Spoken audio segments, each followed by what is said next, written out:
இயேசு ஜீவிக்கிறார். சுவிசேஷ ஊழியம் வழங்கும் ஜீவ வார்த்தைகள். கிறிஸ்துவில் பிரியமானவர்களே, ஆண்டவராகிய இயேசு கிறிஸ்து நாமத்தில் உங்களை யாவரையும் அன்போடு வாழ்த்தி வரவேற்கிறோம். இயேசு ஜீவிக்கிறார் ஒளித்தின் சார்பாக ஜீவ வார்த்தைகள் நிகழ்ச்சிக்கு வந்தவர்களை கர்த்தர் ஆசீர்வதிப்பாராக. ஒவ்வொரு வாரமும் இந்த வார்த்தைகளை கேளுங்கள், அநேகரை கேட்க செய்யுங்கள். ஊழியத்தில் பயன்படுத்த விரும்பினாலும் எங்களுடைய பத்திரிகை வெளியீடுகள் தேவையானாலும் எங்களுடைய தொடர்பு கொள்ளுங்கள். நாம் ஒருமித்து அவர் நாமத்தை உயர்த்துவோமாக. அவர் தமது வசனத்தை அனுப்பி அவர்களை குணமாக்கி அழிவுக்கு தப்புவிக்கிறார் என்ற வார்த்தையின்படி இந்த வார்த்தை விசுவாசத்தோடு ஏற்றுக்கொள்கிற ஒவ்வொருவருக்குள்ளும் கர்த்தருடைய ஆசீர்வாதம் உண்டாகும். இந்த நாளிலும் தேவன் நமக்கு தருகிற வார்த்தையை நான் வாசிக்கிறேன். ஜெபத்துடன் கேளுங்கள். சங்கீதம் 138 அதிகாரம் 8 வசனம். கர்த்தர் எனக்காக யாவையும் செய்து முடிப்பார். எப்போதும் நாம் அறிந்திருக்கிற ஒரு வசனம், அடிக்கடி கேட்கிற ஒரு வசனம், பிரசங்கிக்கிறவர்களாக இருந்தால் அடிக்கடி நம்ம பிரசங்கம் பண்ணுகிற ஒரு வார்த்தை. கர்த்தர் எனக்காக யாவையும் செய்து முடிப்பார். ஆமாம், அருமையான கர்த்தருடைய பிள்ளைகளே, தேவன் நம்முடைய வாழ்க்கையில் குடும்பம், தொழில், பிள்ளைகள் ஒவ்வொரு காரியத்திலையும் ஆண்டவர் நம்முடைய தேவைகளை அறிந்து அதை நிறைவேற்றுகிற தேவன். ஏனென்றால் இஸ்ரவேலை ஆசீர்வதிப்பதுதான் கர்த்தருக்கு பிரியம். அதனால் ஆண்டவர் அவருடைய பிள்ளைகளுடைய தேவைகளையும் சகலவற்றையும் அவர்களுக்கு செய்து நிறைவேற்ற அவர் போதுமானவராக இருக்கிறார். சங்கீதக்காரன் சொல்கிறான், கர்த்தர் எனக்காக யாவையும் செய்து முடிப்பார்.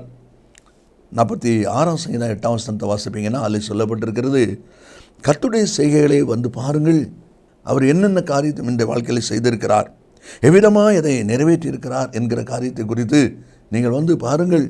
சில ஜனங்கள் வழியில் வரும்பொழுது தண்ணீர் இல்லாத ஒரு நிலை ஏற்படும் பொழுது எல்லாரும் முறுமுறுக்கிறாங்க. அப்போ கர்த்தர் சொல்கிறாரு, யாத்திராகமம் 12 அதிகாரம் 6 வசனத்தில் மோசை பார்த்து உன் கையில் இருக்கிற கோலை வைத்து கண்மலை அடி, அது தண்ணீர் புறப்பட பண்ணும். அதே போல் தண்ணீர் வருது, ஜனங்கள் எல்லாரும் தாகம் தீர்க்கப்படுறாங்க. இதெல்லாம் தானாக தற்செயலாக நடக்கிற காரியம் அல்ல, எப்போதும் இயற்கையாக உள்ள காரியம் அல்ல. ஜனத்திற்காக, அதே போல் உங்களுக்காக கர்த்தர் நன்மை செய்கிற தேவன். உங்களுடைய வாழ்க்கையில் என்ன தேவை எதிர்பார்ப்பு இருக்குதோ அதை நிறைவேற்றுகிற தேவன். வேதாந்தத்திலிருந்து சில அனுபவங்களை நாம் வாசிக்க போகிறோம். முதலாவதாக மார்க் சுவிசேஷம் 16 அதிகாரம் 3 வசனத்தை நாம் வாசிக்கும்போது அங்கே சொல்லப்பட்டிருக்கிறது, கல்லறையின் வாசல் இருக்கிற கல்லை நமக்காக எவன் புரட்டி தள்ளுவான் என்று ஒருவரோடு ஒருவர் சொல்லி கொண்டார்கள். ஸ்திரீகள் வாரத்தின் முதல் நாளில் அதிகாலையில் ஆண்டுடைய சரீரத்துக்கு சோர்ந்த வறுக்கும்படியாக பரிமளத்தங்களை எடுத்துக்கொண்டு கல்லறையத்தில் வர்றாங்க. அப்போ வரும்போது அவங்களுக்குள்ள ஒரு பிரச்சனை. என்ன பிரச்சனை? கல்லறை ஒரு கல் வச்சு அடைச்சி வச்சுருக்கு. அந்த கல் அல்ல 4 வசனத்தில் அந்த கல் மிகவும் பெரிதாக இருந்தது. இங்கே போகிற ஸ்திரீகளை எல்லாரும் சேர்ந்து தள்ளினாலும் அதை தள்ள முடியாது. அப்படிப்பட்ட பெரிய ஒரு கல் அது. ஆனால் அவங்களுக்கு ஒரு பிரச்சனை, இந்த கல்லை யார் புரட்டு தள்ளுவா நமக்காக என்று சொல்லி.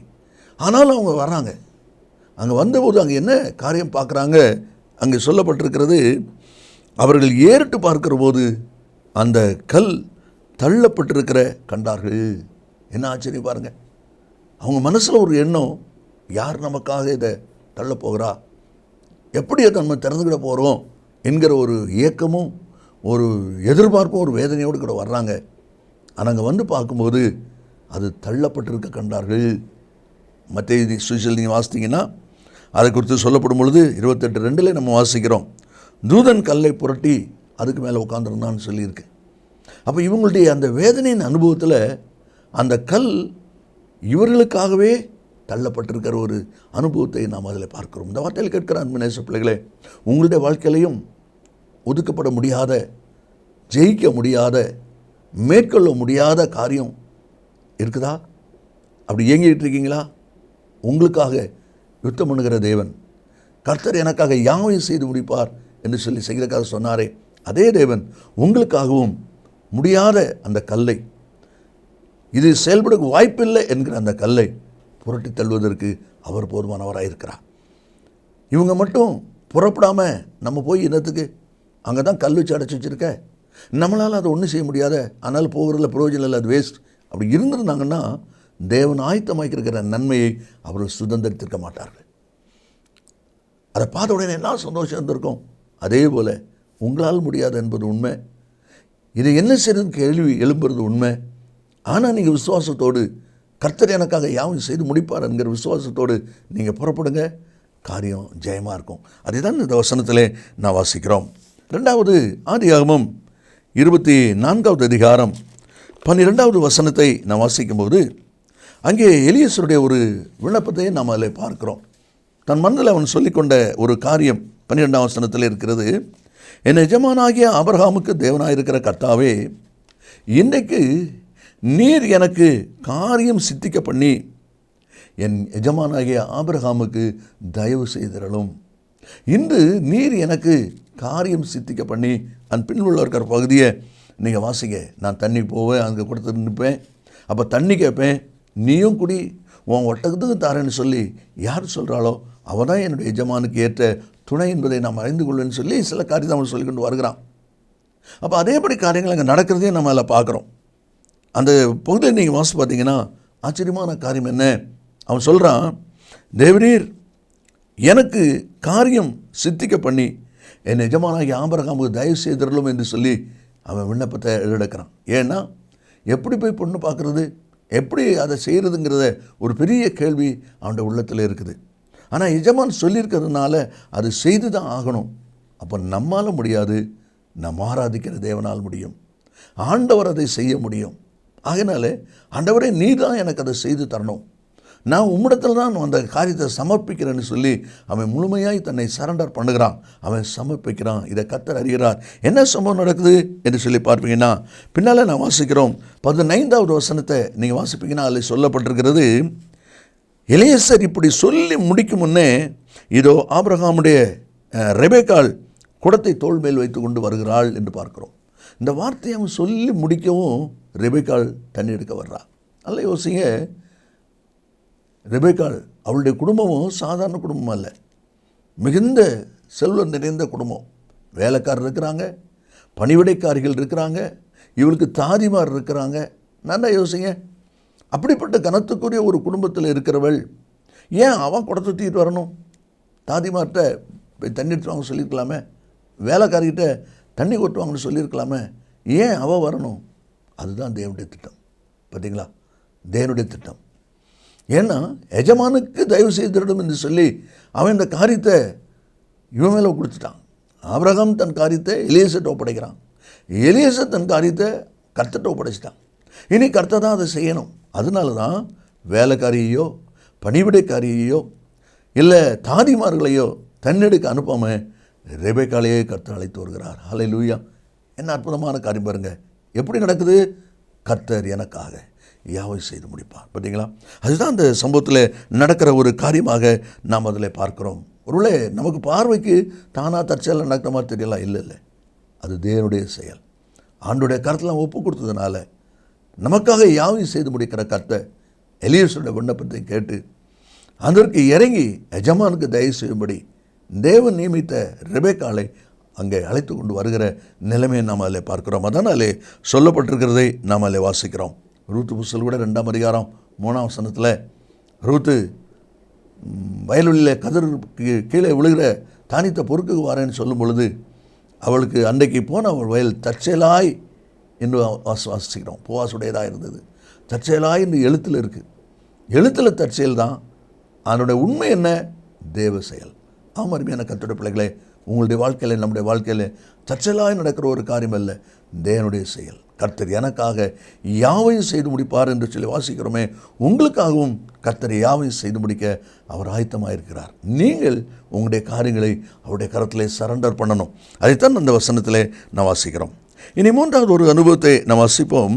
1 சாமுவேல் 29வது அதிகாரம் 9வது வசனத்தை நாம் வாசிக்கும் போது அங்கே விதமாய் வாசிக்கிறோம்.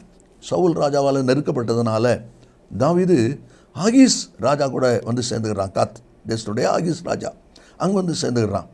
அப்போ கிட்டத்தட்ட 2 வருஷத்துக்கு மேலே இந்த ஆகீஸ் ராஜாவோடு கூட இருந்து யுத்தத்துக்கு போகவும் அதில் ஜெயம் எடுக்கவும் மிகவும் நம்பிக்கைக்குரிய ஒரு பாத்திரமாக ஆகீஸ் ராஜாவுக்கு இந்த தாவீது இருப்பதே அந்த அதிகாரங்களிலே நம்ம வாசிக்கிறோம். இப்போது இஸ்ரவேல் ஜனங்களுக்கு எதிராக யுத்தத்துக்கு போகிறதுக்கு பெலிஸ்தர் இந்த ஆகீஸ் ராஜாவை தன்னோடு கூட சேர்க்குறாங்க. அப்போ தாவீதும் கூட வர்றான். அப்போ பெலிஸ்தர் சொல்கிறாங்க, 2வது வசனத்தில் நம்ம அதில் வாசிக்கிறோம். 3வது வசனத்தில், இந்த எபிரேயர் என்னத்துக்கு என்றார்கள், இந்த எபிரேயர் என்னத்துக்கு என்றார்கள். ஆகீஸ் ராஜா சொல்லுகிற ஒரு வார்த்தையை நம்ம வாசிக்கணும். அது சொல்லப்பட்டிருக்க பாருங்க 9ஆம் வசனத்தில், ஆகீஸ் தாவீதுக்கு பிரயுத்தரமாக, நீ தேவனுடைய தூதனை போல என் பார்வைக்கு பிரியமானவன். நீ தேவனுடைய தூதனை போல என் பார்வைக்கு நீ பிரியமானவன். ஆனாலும் இவன் எங்களோடு கூட யுத்தத்துக்கு வரக்கூடாது என்று பெலிஸ்த பிரபுக்கள் சொல்லுகிறார்கள். ஆகினாலே நீ புறப்பட்டு போ என்று சொல்லி விரட்டி விடுவது போல ஆகீஸ் ராஜா விரட்டுறான். அப்போ இவன் சொல்கிறான், நான் கூட இருந்தேன், உனக்கு என்ன நன்மை குறைவு, என்னால் உங்களுக்கு என்ன பிரச்சனை, ஏன் என்ன விரட்டுறீங்க அப்படின்னு சொல்லுவன். கேட்குறான், ஒன்றும் இல்லைப்பா, நீ எனக்கு மிகவும் பிரியமான என்பது உண்மைதான், நீ என்னோட கூட இருந்ததெல்லாம் எனக்கு ஆசீர்வாதம் இருந்து உண்மைதான். ஆனால் பெலிஸ்தருடைய கண்களுக்கு, பெலிஸ்தருடைய மனதுக்கு நீ பிரியமில்லாதவனாக இருக்கிற, அதனால் நீ போயிருன்னு சொல்லி விரட்டி விடுற ஒரு அனுபவத்தை நம்ம பார்க்குறோம். நல்லா யோசிச்சு பாருங்கள், தாவீது மிகுந்த வேதனையோடு தான் திரும்பி வருகிறார்.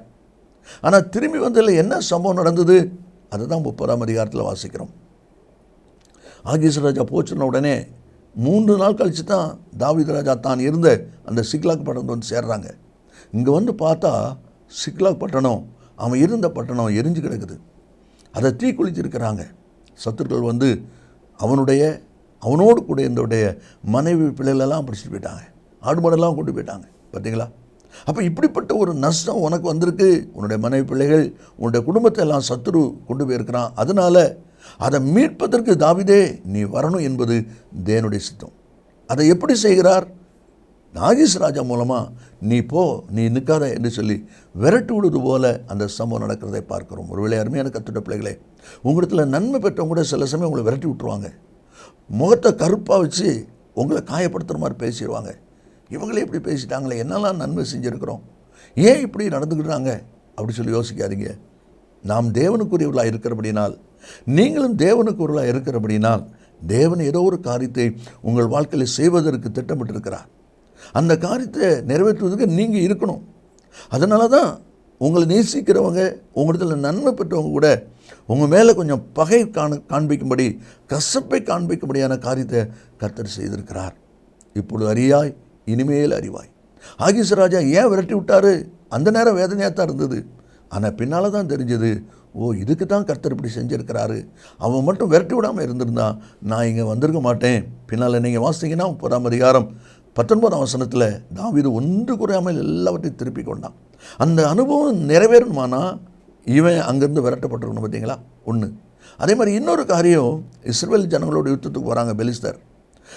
தாவீது எங்கெல்லாம் யுத்தத்துக்கு போனோன்னா அங்கெல்லாம் ஜெயந்தான். இந்த ஆகீஸ் ராஜா கூட சேர்ந்து பெலிஸ்தரோட சேர்ந்து இவனை யுத்தத்துக்கு போயிருந்தா இவன் தான் யாரை கொல்லணும்? அங்கே இருக்கிற சவுல், யோனத்தான் அவங்களை கொல்லணும். அப்போ அப்படிப்பட்ட ஒரு காரியத்தை செய்யக்கூடாது என்பதற்காக கர்த்தர் அவனை பிரித்து கொண்டு வராரு. ஏன்னா முந்தைய ஒரு வாய்ப்பு, 2 வாய்ப்பு தாவீதுக்கு கிடைச்ச போது அவன் சொன்னான், கர்த்தர் அபிஷேகம் பண்ணப்பட்டவன் மேலே என் கையை போட மாட்டேன். இந்த வார்த்தை கர்த்தர் நினைவுறுகிறார். அதனால தான் யுத்தத்துக்கு தாவீது போகிறதுக்கு அனுமதி வந்தால் கண்டிப்பாக சவுல் அவனோடு கூட சேர்ந்தவெல்லாம் இவன் மூலமாய் கொல்லப்பட வேண்டிய ஒரு நிலைமை வருங்கினால்தான் தான் அந்த காரியத்தில் தேவன் தாவீதை தப்பித்து கொண்டு வருகிறார். எனக்கு அன்பான கர்த்தருடைய பிள்ளைகளே, உங்களுக்கு பிரியமானவங்க, உங்களுக்கு நன்மை பெற்றவங்க திடீர்னு சொல்லி கரப்பான முகம் காமிக்கிறாங்கன்னா உடனே நீங்கள் வித்தியாசமாக யோசிக்காதீங்க. ஏதோ ஒரு காரியத்தை கர்த்தர் செய்ய போகிறார் என்பதை நீங்கள் புரிந்து கொண்டால் அது நல்லது. கடைசியாக 2 ராஜாக்கள் 7ஆவது அதிகாரம் 3வது வசனத்தை நான் வாசிக்கும் போது அதில் சொல்லப்பட்டிருக்கிறது, சமரியா பட்டணம் எதிரிகளால் சூழ்ந்து கொள்ளப்பட்டது. 4 குஷ்டரோகிகள் பட்டணத்து வெளியே இருக்கிறாங்க. அவங்க சொல்கிறாங்க, நம்ம இங்கே இருந்தால் செத்து போகிறோம், பட்டணத்தில் போனால் அங்கே பட்டினி, அங்கேயும் சாகத்தான் போகிறோம், எதிரிகளை பார்க்க போவோம், அவங்க உயிரோடு வச்சா இருப்போம், இல்லைன்னா செத்து போவோம் என்று சொல்லி அதை தான் இந்த 2 ராஜாக்கள் 7ஆம் அதிகாரம் 3, 4 இந்த வசனங்களிலே நம்மளை வாசிக்கிறோம். அவங்க வர்றாங்க. ஆனால் வரும்போது நடக்கிற சம்பவம் என்னன்னு சொல்லி பார்த்தீங்கன்னா ஆச்சரியமாக இருக்கிற காரியத்தை நம்ம பார்க்குறோம். சாகடிச்சா செத்துப்போன்னு சொல்லி வந்தாங்க. ஆனால் அங்கே வந்தபோது வசனத்தில் நம்ம வாசிக்கிறோம், அங்கே ஒருவருமே இல்லை. காரணம் என்ன? கர்த்தர் அந்த காரியத்தை செய்திருக்கிறார். இராணுவத்தின் இரைச்சலை ஏற்படுத்தினதுனால அந்த எதிராயிருந்த ஜனங்கள் எல்லாத்தையும் போட்டு ஓடி போயிட்டாங்க. இந்த வார்த்தையில் கேட்கிற அன்பு நேச பிள்ளைகளே, யார் உங்களுக்கு எதிராக வருவாங்கன்னு நினைக்கிங்களோ, யார் உங்களை வேதனை காயப்படுத்துவாங்கன்னு நினைக்கிங்களோ, அவங்க இருக்கிற இடம் தெரியாதபடிக்கு ஓடும்படியான காரியத்தை கர்த்தர் செய்திருக்கிறார். ஒருவேளை இந்த குஷ்டரோகிகள் 4 பேரும் அங்கே போனாலும் நம்மளை அவரை கொண்டு விடுவாங்கன்னு சொல்லி இங்கேயே இருந்து சாப்பாடு கிடைச்சா சாப்பிடுவோம், எல்லோரும் செத்து போவோம் அப்படி நினச்சிருந்தாங்கன்னா அவங்க செத்து தான் போயிருப்பாங்க. ஆனால் எதிரி படம் என்ன தெரிஞ்ச பிறகு அங்கே போனதுனால, அவங்க தரித்திராமல் அங்கே போனதுனால எவ்வளோ ஆச்சரியமான நன்மை பெற்றுக்கிட்டாங்க.